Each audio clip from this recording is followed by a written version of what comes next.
पहला अवतार भगवान का हुआ है, कल मैंने आपको कथा बताई थी। किसका अवतार हुआ है? सबसे पहले ब्रह्मा जी के 4 पुत्रों का नाम क्या है? जल्दी बताओ फटाफट, फिर आरती करेंगे। इधर से बोलो जोर से। पहला सनक, दूसरे सनंदन, तीसरे सनातन और चौथे सनत कुमार।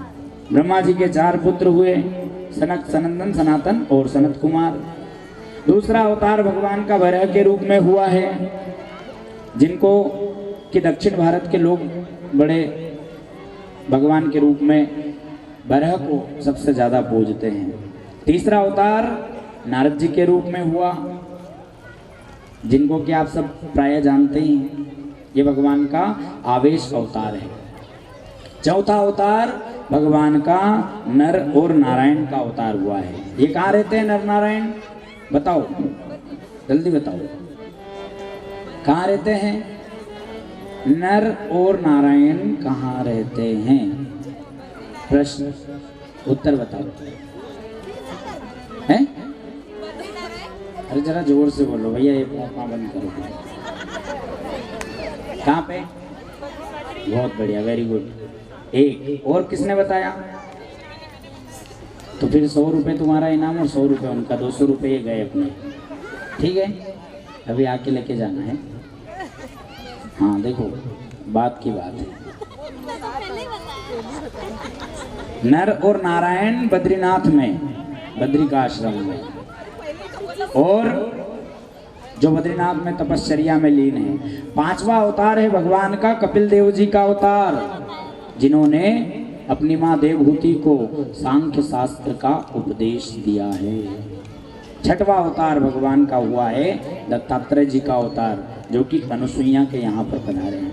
7वां अवतार हुआ है भगवान का यज्ञ का अवतार, जो आकुति के घर में जन्म लेकर के आए हैं, और स्वयंभू मनु की जो बेटी है उनके पुत्र भगवान यज्ञ बने हैं।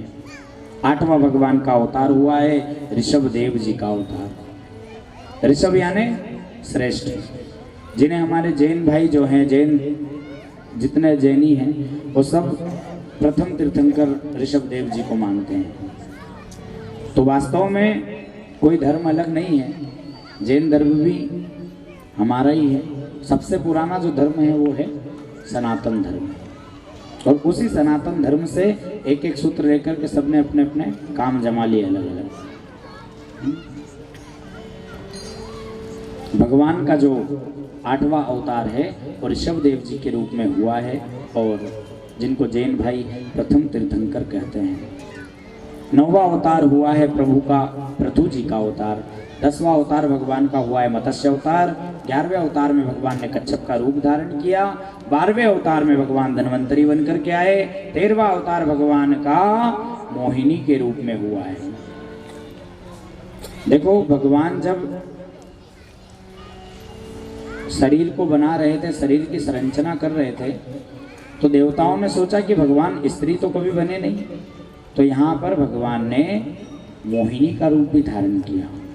और पता है क्या किया था भगवान ने मोहिनी का रूप धारण करके? जो अमृत कलश लेकर के धन्वंतरी आए थे ना, वो अमृत कलश को दैत्यों ने छीन लिया था।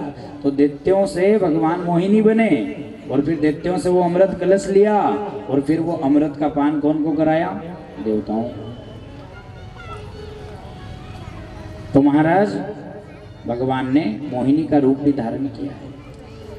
11वां अवतार भगवान का कच्छप, 12वां धन्वंतरी, 13वां मोहिनी का अवतार, 14वां भगवान का नरसिंह अवतार है। 15वां अवतार जो भगवान का हुआ है वो वामन का अवतार हुआ है। 16वां अवतार भगवान का परशुराम जी का अवतार हुआ।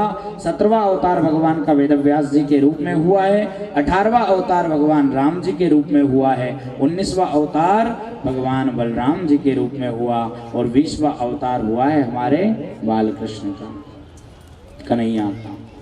20वें अवतार के रूप में भगवान श्री कृष्ण आए हैं। 21वां अवतार भगवान का हरि अवतार हुआ। 22वां अवतार भगवान ने हंस के रूप में लिया, और 23वां अवतार जो है वो बुद्ध अवतार कहा है। और 24वां अवतार हो गया क्या? हुआ या नहीं हुआ? बताओ। नहीं हुआ ना? फाइनल कि हो गया? कितने लोग ऐसा मानते हैं कि हो चुका है? जरा हाथ खड़ा करके बताना। 1 2 हो चुका, 3 और भगवान का 24वां अवतार अभी हुआ नहीं है। तुमने कथा सुनी ना 4-4 साल तक, 10-10 20-20 कथाएं सुनी ना, ऐसा मत करो। 24वां अवतार भगवान का अभी हुआ नहीं है। 24वां अवतार भगवान का कब होगा? जब इस धरा पर पाप इतने बढ़ जाएंगे। अभी तो प्रारंभ हुआ है, अभी तो चालू हुआ है सिस्टम पूरा, अभी तो बहुत जबरदस्त होने वाला है। कहा है कि ये ते चांस कला पुंस कृष्णस्तु भगवान स्वयं इंद्रयादि कूलम मृदयंती युगे युगे। यूं तो भगवान का हर युग में अवतार होता आया है, लेकिन 24वां अवतार जो है वो 24वां अवतार भगवान का कलयुग में कल्कि के रूप में होगा। और कहाँ होगा? विष्णुयश ब्राह्मण के घर होगा। और वो विष्णुयश ब्राह्मण कहाँ होंगे? कानपुर नगर में। कानपुर में भगवान का 24वां अवतार। आजकल तो कई अवतार हो गए वैसे ही हैं?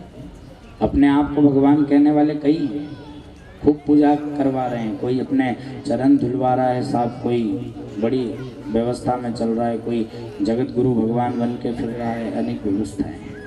एते चांस कला पुंस कृष्णस्तु भगवान स्वयं। तो ये 24 अवतार जो हैं, कलयुग की आयु, कलयुग में जीव की आयु कितनी है? 100 साल। कलयुग के चरण कितने हैं? 4। अभी कौन सा चरण चल रहा है? पहला। कलयुग के चरण कितने? बताओ बताओ, जल्दी जल्दी बताओ बताओ। 4। अभी कौन सा चरण चल रहा है कलयुग का? पहला। पहले चरण में मनुष्य की आयु कितनी? 100 साल। दूसरे में, दूसरा चरण जो होगा ना उसमें 50, तीसरे में 25 और चौथे में 12.5। खत्म। 12.5 फाइनल। सब कुछ, पापा काका मामा नाना दादा सारे सारे जितने भी हैं सब हो जाएगा। 4 चरण कलयुग के। और इस प्रकार से 24वां जो अवतार है वो 24वां अवतार भगवान कल्कि के रूप में विष्णुयश ब्राह्मण के यहाँ पर 9 प्रकार की भक्तियों का निरूपण किया है। ठाकुर जी की पूजा के बारे में सारा विधान बताया है। और उसके बाद महाभारत की जो कथा है वो महाभारत की कथा को यहाँ पर सुनाया गया है। लेकिन इसके पहले नारद जी का जो पूर्व चरित्र है, ये नारद जी पूर्व में एक दासी पुत्र थे। और एक बार की बात है, द्वापर के अंत में श्री पराशर जी के यहाँ सत्यवती के गर्भ से भगवान वेदव्यास जी महाराज का अवतार हुआ। ये भी भगवान के अवतार है। अब भी आपको मैंने सुनाया। इन वेदव्यास जी महाराज ने, वेद हमारे कितने हैं? कितने वेद है बताओ जल्दी जल्दी? 4 है ना? कौन कौन से? ऋग्वेद, अथर्ववेद, यजुर्वेद और सामवेद। 4 वेद। तो ये जो वेदव्यास जी थे, इन वेदव्यास जी ने वेद के 4 विभाग किए। ये 4 विभाग हो गए वेद के। इसके बाद में वेदव्यास जी ने 4 वेद के 4 विभाग कर दिए। इसके बाद 17 पुराणों को लिख दिया, तो भी वेदव्यास जी को संतोष नहीं आया। एक दिन महाराज नारद जी इनके आश्रम पर पधारे। जहाँ आश्रम था इनका, वो आश्रम था सामप्रास आश्रम। नारद जी ने पूछा आकर के वेदव्यास जी से कि व्यास जी आप इतने असंतोषी क्यों हो? क्या कारण है आपका असंतोषी होने का? तो वेदव्यास जी ने नारद जी से कहा कि नारद जी मैंने 17 पुराण लिख दिए, 4 वेद बना दिए, कई उपनिषद लिख दिए, लेकिन फिर भी मेरे मन में संतोष नहीं है। उसका कारण मैं खुद नहीं जानता। बोले आप बताओ। नारद जी ने कारण बताया और नारद जी ने उसका कारण ये बताया कि देखो व्यास जी, आपके असंतोष का केवल एक छोटा सा कारण है। व्यास जी आपने इतने सारे ग्रंथ लिखे, इतने धर्म ग्रंथ लिख दिए, 1,00,000 मंत्रों की मंत्र संहिता लिख दी, 100 आपने उपनिषद लिख दिए, 17 पुराण लिख दिए, 4 वेद लिख दिए, 6 शास्त्र लिख दिए, सब कुछ लिख दिया। सब में आपने खूब वर्णन किया, बाल्यावस्था में कैसे रहना चाहिए, गृहस्थ में कैसे रहना चाहिए, वानप्रस्थ में कैसे रहना चाहिए और सन्यास में कैसे रहना चाहिए। हर प्रकार से आपने खूब बताया। धर्म के बारे में, कर्म कैसा करना चाहिए, कर्म के बारे में सब कुछ आपने बहुत अच्छा बताया। माया में मुझे लगता है कि कथा आप लोगों की सबकी सुनी हुई है, आपने सबने बताई 10-10 बार सुनी है महाराज जी। तो पूर्व चरित्र में नारद जी कौन थे बताओ? हैं? दासी के पुत्र। इनकी माँ दासी थी, संतों के आश्रम में रहती थी, संतों की सेवा करती थी। एक दिन गाय का दूध लगाने के लिए गई, वहीं पर सांप ने काटा तो चली गई। फिर संत आए, संतों ने इनको ओम नमो भगवते वासुदेवाय नाम मंत्र दिया। उस नाम मंत्र का इन्होंने जाप किया। जप का प्रभाव ये हुआ कि दूसरे जन्म में जो दासी के पुत्र थे नारद, जो रामदास थे, दासी के पुत्र रामदास, वो दूसरे जन्म में दासी पुत्र रामदास अब नारद बन गए। और नारद बन करके क्या किया? ओम नमो भगवते वासुदेवाय नाम मंत्र का इतना प्रभाव हुआ, उस नाम मंत्र को नारद जी ने वेद व्यास जी को प्रेरणा कर दी। और व्यास जी को प्रेरणा क्या की? भागवत लिखने की। तो ब्रह्मा के पुत्र हैं नारद और व्यास के पुत्र हैं महामना सुखदेव जी महाराज। और वही जो भागवत है, तो इसीलिए व्यास जी की समाधि भाषा का नाम ही भागवत है। और वही भागवत सुखदेव जी ने राजऋषि परीक्षित को सुनाई। और आगे यहाँ पर महाभारत की कथा का वर्णन आता है। महाभारत का जो युद्ध था, उस युद्ध की यहाँ पर पूरा वर्णन किया है, लेकिन समय हो चुका है। आज की मंगलमय कथा का हम यहीं पर विश्राम करते हैं और कल पुनः मैं भी समय से पहुंच जाऊंगा, जो कि आज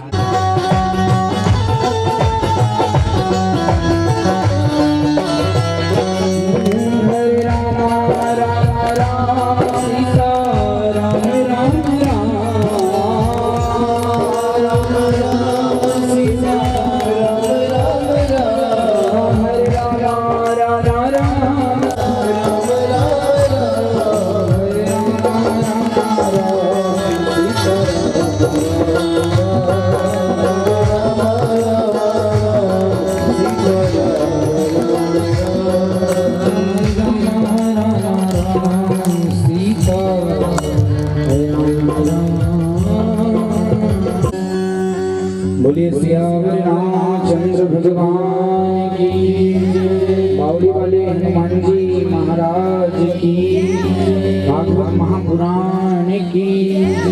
आइए अब हम सभी आरती करें। सब गाओ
मेरी यार दो भगवान बोलो, करुणा करो यार दो भगवान, भव में फंसी नाव मेरी यार दो भगवान।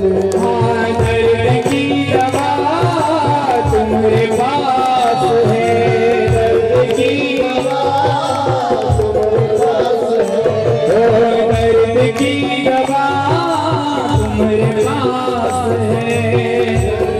दवा तुम्हारे पास है।